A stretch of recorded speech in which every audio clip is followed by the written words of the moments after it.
diwaan bi Imaam Mansuur radiyallahu anhu ci nasiha bi ba léegi dafa waxoon ne jëlal sa xel boole ko xelu keneen bu ngeen boolentee xel yi dëgg du nëbbu ñaar mu ne nit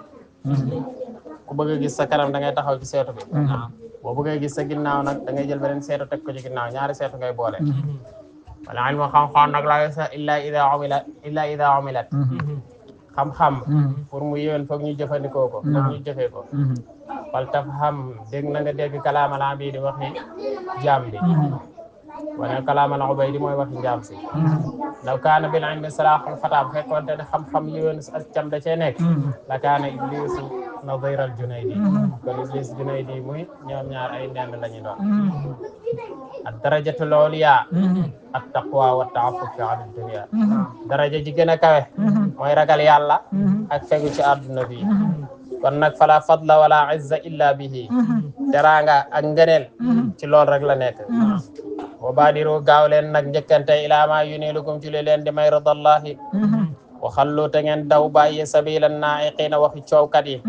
almunahamikiina almudilliina almu'tarina fi hada zaman alladi ma nga xam ne tawaata toftaloola dëppoona ahluha ay ñoñam fii ci jamono jooju alal fasaadi ci yàq wal ifsaad ak yàqute wa dallu ñu sànku ani sabili walis yoon wa nga xam ne almuwaasalati mooy jokkale ila saadati al abadiya woote moom kat daayiman ma ngi aji sax moom waajooju fi shughulin shaghilin ci soxla boo xam daf koy soxlaal li garadi hada daar rek kër àdduna gi wa zuxrafatiha ak i naxam wa zuxrafiha ak i naxam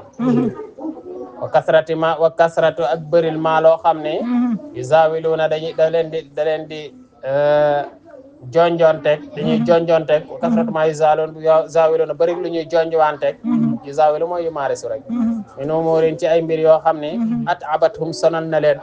wala tughnihim te du leen jëriñ kat min juu wala tasuddu loolu du la yusmin wala yughni min juu loolu alquran waxoon moo tax ma ne laa tughnihim min juu'in wala tasuddu lahum xallatun fajul xiif fajul mar masaluhum ñooñu seen misaal seen exemple ka masalil kalbi in tahmil alayhi yalhas aw tatrukuhu yalhas inna lillahi wa inna ilayhi raji'un man yahdi llahu fa huwa almuhtadi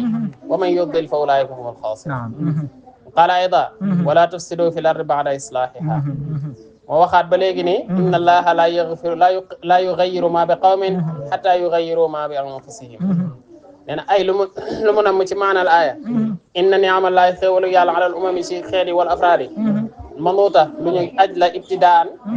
lu moo manuuta ba léegi mooy muallaqa rek ibtidaan wa dawaaman bi axlaaqin ci ay jikko wa sifaatin ak i melokaan wa amalin ak i jëf yoo xam ne taqtadiha fa ma daamat hadihi shu'un thabitatun lahum fala yanzi'aha léegi feeg ñi ngi saxoo ci jikko yu rafet yi ak jikko yu baax yi du dindi xéewal googu ci ñoom bi xëyri